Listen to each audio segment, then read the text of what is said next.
हिंदू धर्म रे जुग जुगांतर रुद्राक्ष को खूब पवित्र बोली माना जाए। रुद्राक्ष को देवदेव महादेवंकर स्वरूप बोली मध्य कुहाଯାए। एथिरे महादेवंकर करुणा बा आशीर्वाद रही थाए बोली विश्वास करा जाए। पौराणिक तथ्य अनुसार रुद्राक्षर उत्पत्ति भगवान शिवंकर अश्रुरु होइछि बोली कुहाଯାଇଥାଏ।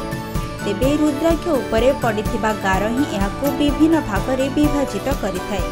अर्थात उक्त गार को लक्ष्य कले जना जाए जे रुद्राक्षटी केतेमुखी।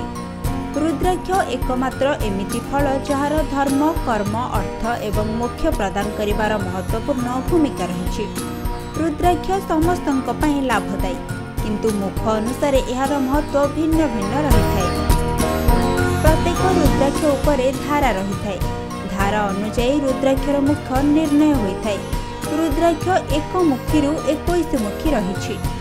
धार्मिक मान्यता अनुसार जो घरे नियमित रुद्राक्ष पूजा होइथाए सेठारे अन्न वस्त्र धनर अभाव रहे नहीं। एमिति घरे सर्वदा माँ लक्ष्मी वास करिथांती।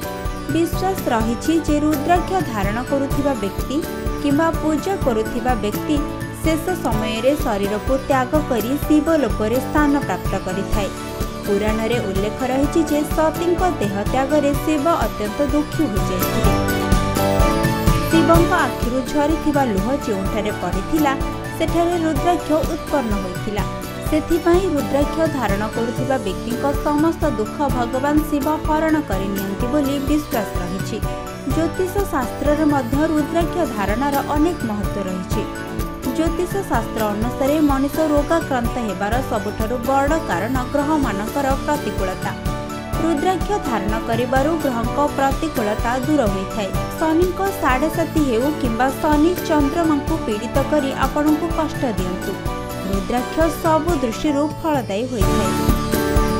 जदि कुंडली रे कळ सर्प दोष थाए एवं जीवनर समस्या देखा दिए ताहेले रुद्राक्ष धारण कले अनुकूल फल प्राप्ति होइथाए।